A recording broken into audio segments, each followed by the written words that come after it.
Hello, welcome to Talking Games match preview of Liverpool against West Ham United. We're going to part the Premier League for a little bit because it's all about the Carabao Cup this week. Gonzo, would you like to kick us off with your thoughts on Liverpool, please? Yeah, I've been quite impressed with what I've heard from Arne Slot. Of course, he was a manager that we were linked with for quite some time, best part of a year, actually, as David Moyes' replacement. And obviously, he's gone to Liverpool. I think I kept my eye on the first couple of games, has to be said. I probably watched them least than any other Premier League team. I've seemed to have taken and watched everybody else sort of like 3 or 4 times. I've watched them a couple of times. I've kept abreast of their goals, particularly midweek against AC Milan. Of course, I think it was a really, really good result. I think what really impressed me, I think when Liverpool played Manchester United, and I've spoken about it. We spoke about it on Patreon. Listening to him being interviewed afterwards, like chalk and cheese, listening to Eric Ten Hag, then him, you had this really switched on tactical mind in Arne Slot, who seemed to understand completely what had happened in the game, predicted exactly what had happened in the game, and sent his team out to exploit the weaknesses, which he knew were there for Manchester United. I think obviously they hit a bit of a bump in the road in terms of the loss against Nottingham Forest, but I did not watch that game, so I couldn't tell you what happened. They could have dominated it, and been unlucky for all I know. But obviously Forest have started the season, unbeaten, I think. Anyway, so maybe that's not too bad a result from them. I think it actually hasn't surprised me. I was going to say what surprised me is I feel they've really backed him by bringing lots of players in. That hasn't surprised me. I think if I was a Liverpool fan, I'd be quite frustrated with looking at the amount of money that everybody else has spent. And then they're not acting, they don't spend like a Champions League club, don't spend like one of the biggest clubs in Europe, which is absolutely what they are. Liverpool are one of the biggest clubs in Europe. And I don't know, so the Fenway group there, maybe they're a bit stingy, maybe a bit tight with the money. I know they've got a new director of football in there as well. They got the fella from Monaco, Mitchell, didn't they? Is that right? No, he's at Newcastle. He's at musical chairs. They got the guy from Bournemouth, Hughes. Okay, brilliant. Yeah, so but they got the guy from Newcastle because the one from Newcastle was from Brighton, but he went to Man United. Yes, Dan Ashworth, that's him. Crazy business. So anyway, they got a new. Hey, testing my knowledge of directors of football here. I'm doing all right. Yeah, you are. Yeah, I mean, you can understand how people get confused with this stuff. It's musical chairs, isn't it, really? They tried to get West Ham's director of football, of course, allegedly. Maybe that was just a rumour made up by Steiten. I think they're... Anyway, back to the matter is they brought in a recruitment director, or whatever you want to call him, and he's not really done much recruiting. So to bring in Chiesa or something they brought in somebody, I think, last 2 or 3 days of the transfer window, quite possibly. But by and large, they didn't have a busy window. So they're reliant on the old guard. They're reliant on Salah and Diaz and Trent and whatnot. But yeah, I think they look pretty good.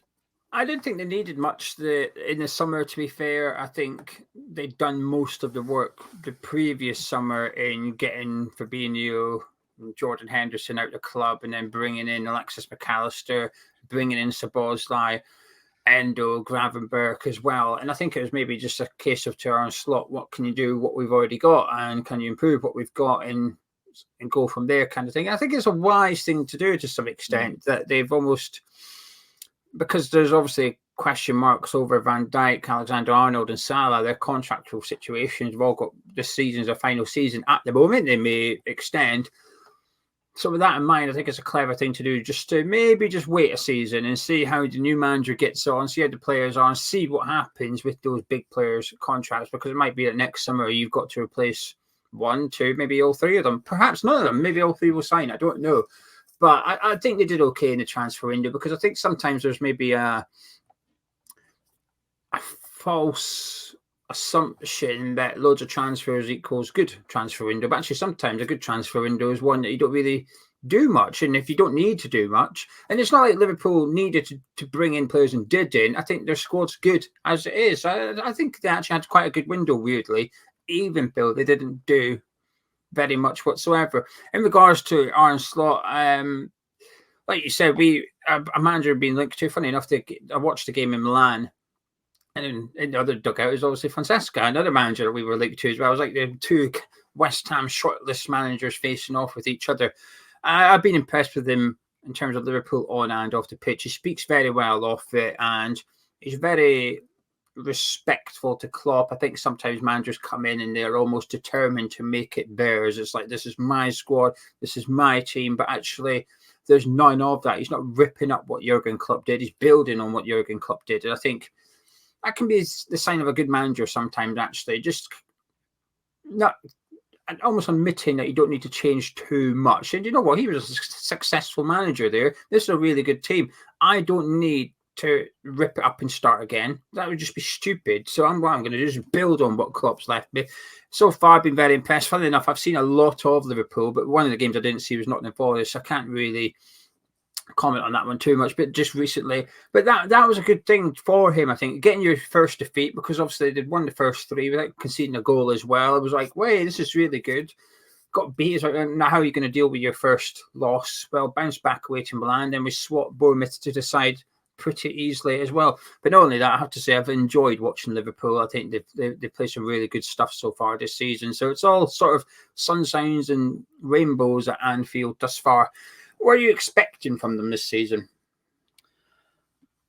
Top four, be the third best team maybe in the league, and when always any of these teams can win that European trophy. Any of them. They're all good. I must say any of them. I mean, the English teams that are in, Arsenal could win it, Man City could win it, Liverpool could win it. It's the same we spoke about Chelsea the other day. And it's not even they can. I expect Chelsea to win that Conference League. So I think if you're an English team and you're in a European competition, you are, you have a real shot at winning the trophy. I think that's the Premier League is so strong. It really is. Clearly, there's going to be as always, Real Madrid will be in the way. They are a bit of a juggernaut, really. But yeah, I wouldn't expect them to win the Premier League. But FA Cup and Champions League semi-final would certainly not be beyond them, Gio. That's for sure. So, but it's always going to be tough. It was always going to be tough after Klopp left. But I like him. I like the guy. He speaks a lot of sense, and I heard him being respectful to Klopp. That what you just accused him of was not an accusation, but he said that. He said, I don't have an awful lot to do here. I just want to build on what's been done before. I mean, he speaks a lot. Spence speaks English really well. In fact, do you know what I mean? He sounds less Dutch than Steve McLaren, quite frankly. So I'm sure they'll really like him. I'm sure the Liverpool fan base, again, I haven't paid that much attention. I'm sure they've warmed to him straight away. Different character to Klopp, obviously. Yeah, I expect him to challenge on all front, really, to be honest with you, because he's got a good squad there. He's a good manager, and a good manager coming in will be able to just get Liverpool up and running pretty quick. And he's done that. Challenge for the Premier League title, I guess. I think is something he's got to do. It doesn't necessarily mean I think he'll go in and win it, but I think he's got to be in and around there towards the latter part of the season. I know what you're saying. Third, I think would be a reasonably good start for him. And FA Cup, Carabao Cup, Champions League, no reason why they can't go on and win a trophy, really. I'd be more surprised if they didn't rather than if they did, to be honest with you. I think there's no excuses for him not having a good season, really, by the fact he's a new manager. But like I said, I think when you're building rather than ripping up, I think makes it a little bit easier for your job. Any players you admire from Liverpool? Yeah, there's a few. Just take a couple. Don't go through the whole team. I do like, from what I've seen with Szoboszlai, actually. I think I like him as a player. Nice to see Diaz back after, and performing well. He never went anywhere, but but obviously his parents did. So, or his dad, and that's so it was really nice to see that come to a really good conclusion. That was terrible. I marvel at that guy's mental toughness that he could carry on playing with the worry and concern. Maybe was it just his dad that was kidnapped? Yeah, and then released when the cartel leaders realised who they'd actually kidnapped. Yeah, but nonetheless, I mean, it's got to be a massive worry. So fair play to him. It's real character. I've got a lot of admiration for that guy. Nobody would have blamed him for packing up playing football and going and hiding his family away after that happened. So well done him. And I think Trent is such a great player, and maybe he's going to finally, depends what happens with England, but finally get a manager that appreciates him at club level and utilises him correctly, and appreciates him and utilises him correctly at international level as well. So I think he could be in for a really good season. Yeah, I'm going to pick out two lesser players and to mix up from constantly going on about Alexis McAllister. First one I'm going to go for is Gakpo. I thought he had the best start at Liverpool, I think, when he went there. He could have left in January, didn't, held out, got his move to Anfield. But I don't think it was plain sailing. I think he was maybe utilised a little bit incorrectly by Jurgen Klopp at times when I watched them. But I thought he had a fantastic Euros with the Netherlands. I thought he was one of the best players in the entire tournament and started the season well. And his biggest issue is that Luis Diaz is in his best position. Gakpo's biggest issue is that Diaz is in his position because I think Gakpo's best on the left of that front three. And I think he's showing that. And I think he'll probably show that on Wednesday night. I'd imagine he'll start against us on that left-hand side and cause us all sorts of problems down there. But Diaz is one of the most informed players of the Premier League so far, so it's difficult for him to get in. And it looks like Slot's going to be using Jota and Nunez as his number 9s, which makes sense. So it's going to be tricky for Gakpo to get in that first 11. And when I say first 11, he'll get loads of time. But if Liverpool were to have a cup final tomorrow, who would be playing on the left? Well, it's Luis Diaz. Gakpo would be on the bench. And I think it's difficult for Gakpo to change that narrative, just given the form of his counterpart.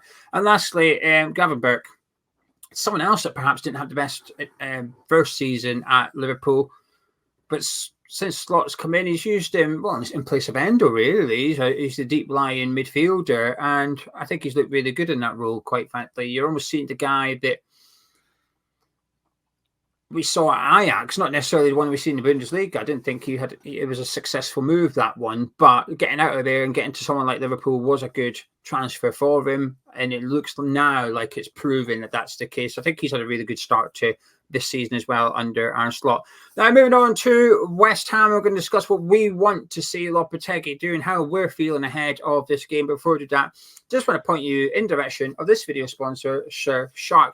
Now, when you're abroad, it is annoying when you cannot access your usual content back in the UK. So if you have a VPN like Surfshark, it's quite simple. A few clicks of the button and you go from your holiday destination back into the UK according to your device, allowing you to access all your usual content.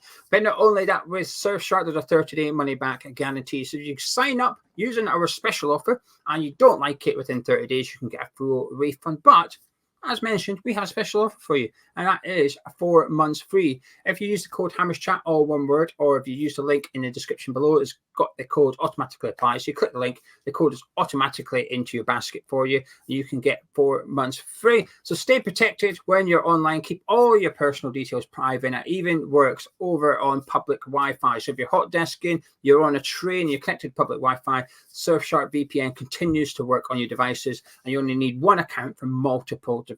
So you sign up once, you pay once, and you can protect your computer, your phone, your device, your other phone. If you might have 2 phones, you can protect everything with just one account. So Surfshark, links in the description below. Get protected and stay protected whilst you are online. Gonzo, would you like to know the West Ham team news? Yes, please. Well, Füllkrug should be back. He was supposedly back in training at the end of last week. He was just decided too risky to try him against Chelsea. So it's a clean bill of health, really. You've got every player.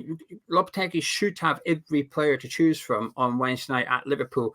And I'm intrigued just to see what you would like the team to look like. So just, again, for clarity, this is a team me and Gonzo want to see, not what we think Lopetegui will do. So can you talk me through your goalkeeper and your defence, please? Yeah, I'm actually going to play Fabianski in this one just to give...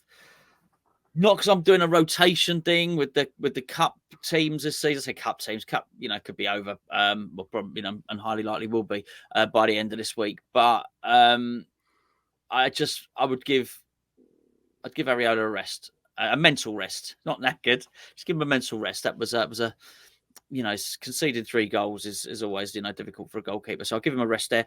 I'm going to continue to play a back 4, but I really considered playing a 3-5-2 in this game. But it was a weird one. I thought we might get torn apart in midfield. Well, that's happening anyway. But so, my reasoning for not playing 2 strikers is well out the window on this one. But I'm not going to do it yet, but I would suspect it will come in some preview at some point.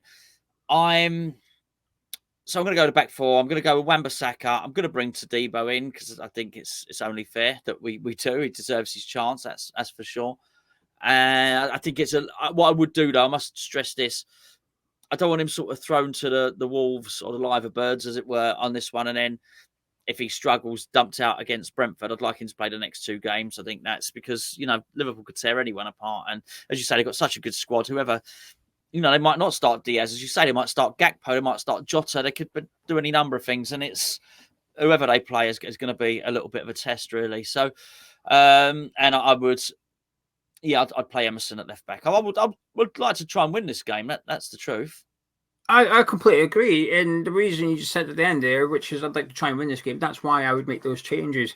You say you're giving Ariola a rest. I'm, in my mentality in picking Fabianski's, I'm giving Fabianski an opportunity. I think the gloves are there. I think they're up for grabs. I think Ariola hasn't been fantastic this season. He's not been terrible either, but Fabianski's a good keeper, and he looked good pre-season as well. When Ariola was absent because of the Euros, Fabianski was turning out some good performances, and he was good in the previous round of the Carabao Cup.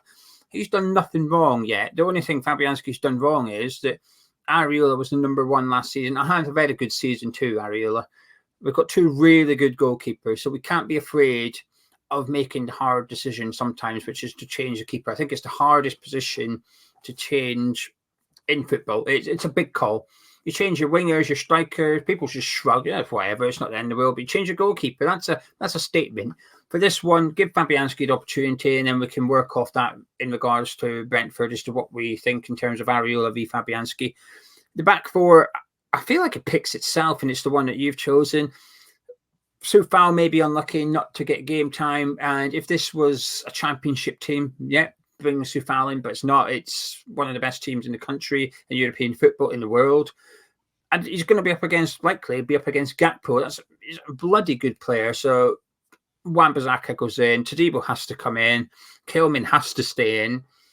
And same with Emerson. I'll keep Emerson in there as well, because whoever's over on the right-hand side for Liverpool, they're going to be difficult. And our backup left-back isn't a fast 20-year-old just lacking experience. It's the other end of the spectrum, which is somebody that's at the end of his career and he's slow. Yeah. So I think it picks itself, actually, the team so far. I think it has to be this team. Anything else, not possibly, won't be too happy. Moving into midfield then. What you got? I'm going to play Edson Alvarez alongside Carlos Soler in this one. I do not want to see Rodriguez in central midfield with Alvarez in this one particularly. I do think the space was vacated and he was left to do too much on his own, Rodriguez. But we are dealing, you just spoken about someone that's old and slow. We're dealing with somebody here who's not quite as old, but possibly even slower than Aaron Cresswell, who you were alluding to. So, not for me. I need a bit of dynamism, need a bit of creativity. And I'm not sure how dynamic Soler is. I've not seen that much of him, but I certainly believe him to be more comfortable on the ball. I felt, even though it was only fleeting, the glimpse of him that we got against Chelsea, I thought there'd been an improvement just in terms of watching him run around between Fulham and there in a week. So I'd expect him to be a little bit sharper again. Yes, I'd play those as two of my midfield three, put it that way. I completely agree. It's a combination of opportunity, poor form, rotation, whatever. It's a combination of everything. But there's also an element of process of elimination going into this midfield pairing. And I don't want to see Rodriguez. I probably don't want to see Thomas Souček. I'm not sure about Andy Irving. So that leaves Alvarez and Soler, really. And Alvarez has done nothing wrong. I like Alvarez, so he was going in there as well. But the justification for picking Soler is more around what I don't want to see rather than what I do want to see, because I don't know enough about Carlos Soler. I can't sit here and say, he's going to bring the creativity, he's going to bring this. I don't know. I thought he looked neat and tidy against Chelsea, but I thought he looked absolutely dreadful against Fulham.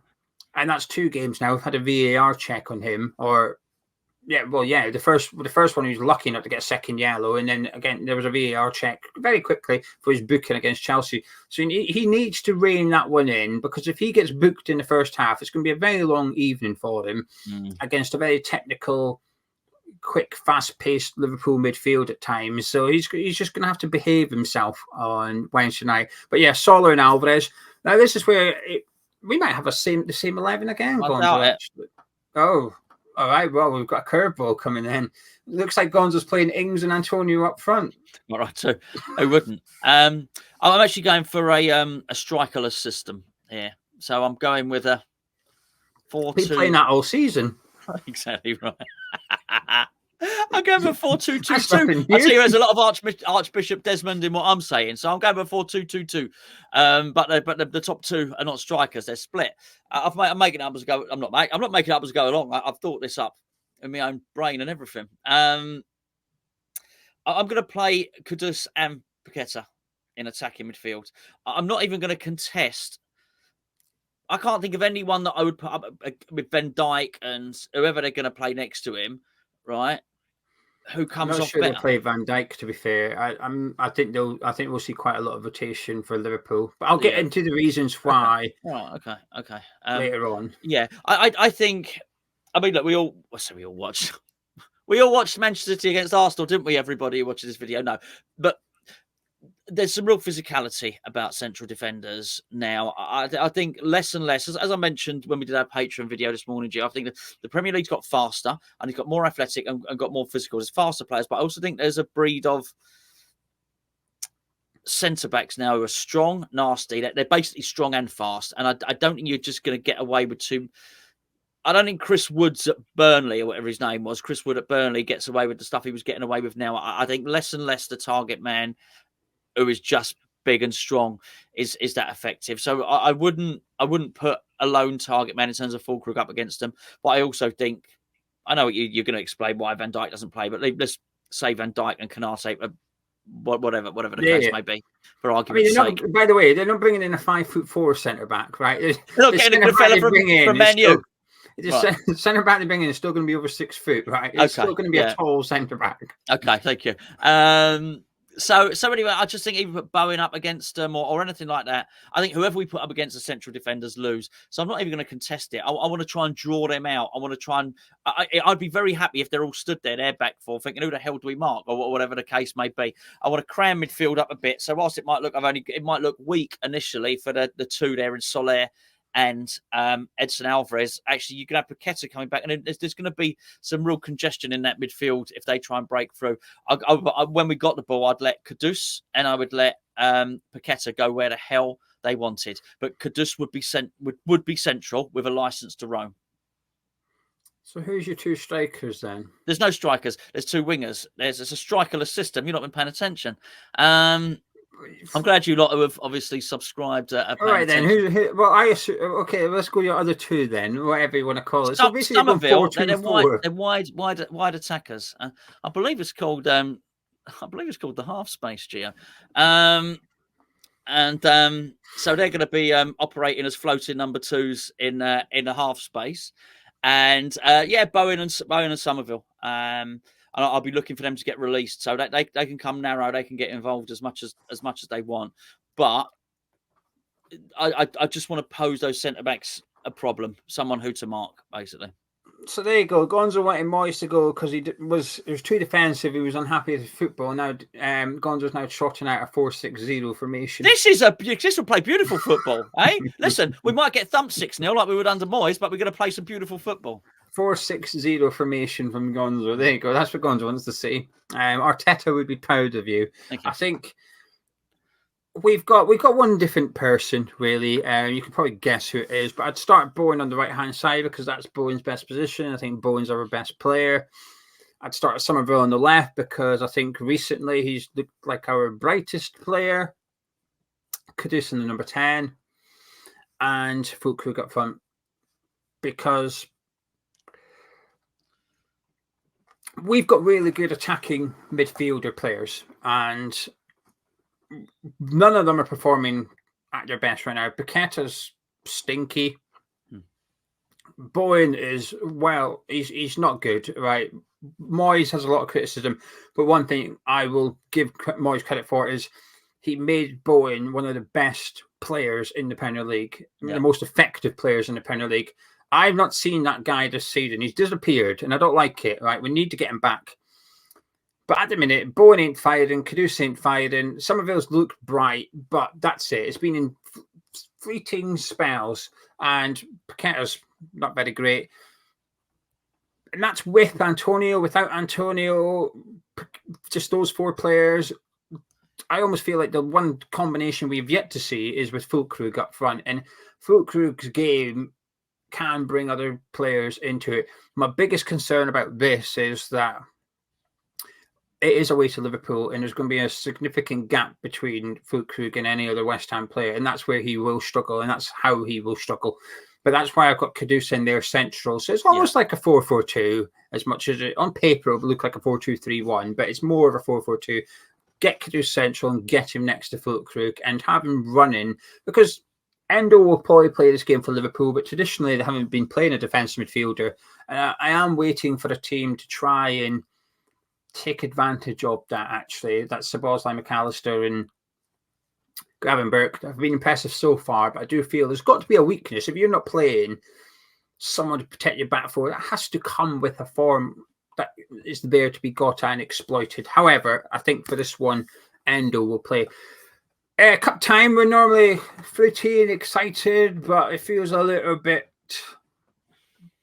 sad at the moment. Yeah, look, we got no evidence under Lopetegui to. Well, look, actually, to be fair, our away form, I guess we're undefeated away from home, aren't we? So we do have evidence. There is that, which is good. In terms of performance, it seems we've been getting worse this season. I don't mean from last season. I mean since like the early promise, and I think it was really hard to find anything to be positive about against Chelsea. So I think that was probably difficult. We did not play well against Fulham, and most people, West Ham fans as well, would suggest we were lucky to get a draw there. That the best team were Fulham in that game. So I don't know if you look at what we were like last season, at least last 6 months last season, we were pretty poor. So you're struggling to find any evidence that will do anything in this game. And I think to ask if we're feeling fruity about this one, it is. You're looking at individual players more than anything else. It's a case of could just do something wonderful. Can Paqueta do something wonderful? Can Bowen do something wonderful? And as you mentioned, and as we discussed on Patreon this morning, that they're all worse at the moment. They're none of them are anywhere close to their best. So that's something of a little bit of a concern for us. Yeah, Liverpool will be making a lot of changes for this one, I think, and there's 2 reasons for that. Reason A is because I thought that anyway. Reason B, I've already done my opposition preview with a Liverpool fan, which was Neil from the Anfield Wrap. Now, I think Neil's one of the best football podcasters, YouTubers there is. I think he's incredibly underrated. Everybody knows all the big ones in the UK, but he doesn't get mentioned. And I think he's so articulate, very knowledgeable. I think he's the best opposition preview guest I've ever had, possibly ever will have. He sets the bar high. And I've already recorded it yesterday. And he said we'll make 10 outfield changes. And the reason being is because of the European competitions this season, there's 2 extra games now. Usually they had 6 group stage games in the Champions League. They've now got 8. So before last season before, teams like Liverpool, Arsenal, Man City, we usually look down on the Carabao Cup a little bit. They'd put out their weaker teams earlier on, and later on in the competition start to get a little bit stronger each round. But now that was previously. Now with 2 additional games, there's even more reason for them to go, do you know what? Just scrap this one off. Like, just get rid of it. Because Neil was saying that if Liverpool beat us, they don't have like a midweek free till Christmas or something. So they want us to win. Well, he said a sentence which I thought was fantastic. He said, for Liverpool, either you win this or you go out now. You do not win 2 or 3 rounds and get knocked out. He said, sure. You've lost out on the benefits of going out and you don't win it. He said, so if you're going to take it seriously, you have to go on and win it. So you either go out now or you go and win the entire competition, because if you get to the semi-finals and play a 2-legged semi and go out, for what? You've had all that game time. It's impacted your team for what? For what? And I thought it was just a really good point. So that's why I think Liverpool will make wholesale changes for this one. And we could see, let's get it right. They're bringing in Gakpo, Jota, Endo, Curtis Jones. Bradley at right back, Gonzo coming at centre back. So it's not like they're bringing in a set of teenagers. Are you optimistic? No, I'm pretty damn certain we'll lose. Actually, I think we've corners are really worrying me. Actually, we're useless at them now. We don't look to be a threat at all. And I'll tell you something. I know what's going on because a couple of Bowen's deliveries were very good. We're just not contesting. We're not in the same position now. I'm assuming Liverpool's corner coach and throwing coach and all their specialists they had left at the same time as Klopp. But you'd have to imagine there'll be some residual training and some sort of muscle memory there, which would make sure that they're still half competent. Well, they scored against AC Milan. Sorry to put in against AC Milan. Konate and Van Dijk both scored. The other guy did one, didn't they? Yeah. So there's obviously some residual stuff there. So I think we're going to struggle. So I think we're going to struggle to carve anything open from open play. I think we're going to concede opportunities to them, and I think we're going to struggle from set pieces as well. So it's really, really hard for me to make a case. It probably involve one of their players getting sent off early, or it would be such a tenuous set of circumstances and events that it's very hard to have any confidence that we'll go in and we'll win this game. You've given me a little bit, having said that, by what you suggested Neil said, and the fact they might not take it seriously, they might want to bin it off, which I totally understand. You know, we've been fortunate enough to be in this situation, albeit not Champions League ourselves, where we were sat here, you know, in the past couple of seasons saying, look, we normally talk about how we like this tournament, we want to win this tournament, but we were in the knockout stages of European competition, so we would say we don't mind if he plays a weaker team here. We don't mind. This is not the end of the world if this doesn't happen. And that was right. It's right to do that. So you should prioritise your European competition. Absolutely. So maybe that gives me some hope. But the hope is not that we are fantastic, because I don't think we will be. The hope is that they see this as an inconvenience and sort of kick the ball into their own net for us or something like that. Yeah, I'm not optimistic at all, and I absolutely hate it. I hate how I'm feeling about this game. Usually, cup games come around, I get excited. We could be playing Real Madrid away, and we're going to beat them. We're going to do them just because it's a cup game, and that's a wonderful thing. But it's hard, you know. When the draw was made, I remember being gutted that the draw was made, but it was funny, right? We all had a laugh. There was a bit of a do one in it at the time. It was, hey, this is a fix. All these teams being kept apart. Yeah. I get it more now that I've seen the Champions League format and the fixtures. I thought, now I get why it was done like that. Had they done the Champions League draw before, it would have made more sense. But I get it now. But at the time, it was funny. Liverpool away, they knew it. There was a bit of anger, a bit of a meme, a bit funny. Since then, Forest went to Anfield and won. Oh, hello. Then since then, it's just been back. But also, not only Liverpool, it's us as well. In order for us to win, Liverpool need to field a weakened team, not take it seriously in terms of attitude, and play badly. Lopetegui needs to get his lineup right and for the lineup to play really well. I've seen no evidence of Liverpool getting it wrong, and I've seen no evidence of West Ham getting it right. So it's very difficult to be optimistic for this game. So far this season, we've shown that we can't attack. We're one of the worst in the league when it comes to attacking, and we can't defend. We're one of the worst in the league when it comes to defending. That's not a very good combination. Struggling to keep the goals out and struggling to put the ball in the back of the net spells danger. And I hate this. I'm actually angry at how I'm feeling ahead of this game. Yeah. I don't like it at the minute, and it's still raw. We're recording this on Monday. We've just done the player ratings and had a rant about the Chelsea game, so that hangover from Chelsea is still within me. So maybe that's playing its part. Maybe Wednesday I'll start to get a little bit more excited. But I think it'll just be excited as in, we might get through in the cup, rather than I strongly believe we're going to beat Liverpool. Can I get any final words from yourself, please, Gonzo, as well as your all-important score prediction? What was the score? Was it 5-1 last season? Ben Johnson played the assist for Jared Bowen, scored a really good goal, and then Klopp said he's one of my favourite players. Yeah. It was the away fixture, wasn't it? It was the cup game, yeah? Yeah. 5-1, yeah. I don't think it'll be as bad as that. As bad as last season. So maybe there'll be some semblance of improvement in that sense.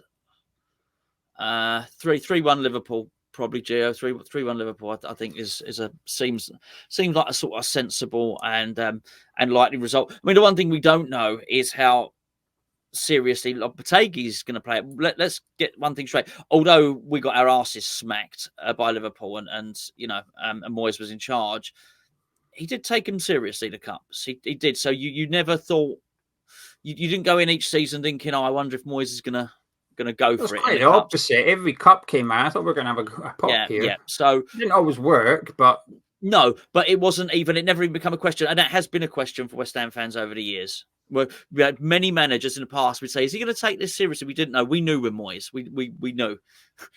might have been crap at getting a result away at Anfield, but he'd have a go, and he did have a go. I'm not even sure that we'll have a go. He might deem that actually, because of the situation we're in at the moment, that the Brentford game is the most important one. So you may well find that he does something here. And if that's the case, I actually, whilst we've given our teams, I would not be surprised to see Thomas Souček start. That wouldn't surprise me at all. I would not be surprised to see either Vladimir Coufal or Aaron Cresswell start. One of those may well start as well. And there could be some other, there's no point me going through the team, but, maybe pick some other bench players or maybe players that aren't featuring. They may well be involved as well. We don't know. We've not found out about Lopetegui yet. Yes, I understand he won the Europa League with Sevilla. That's different time, different trophy, different thing. This is a second cup competition in a second domestic cup competition, which not every manager always takes completely seriously. I'm still going to go with a 3-1 to Liverpool. He put out a strong side against Bournemouth. I will say that. It wasn't our strongest, but it was a strong team that he named against Bournemouth. I will give him that. I think he will take it serious. I think he's not stupid. He surely knows that it's not been a great start, and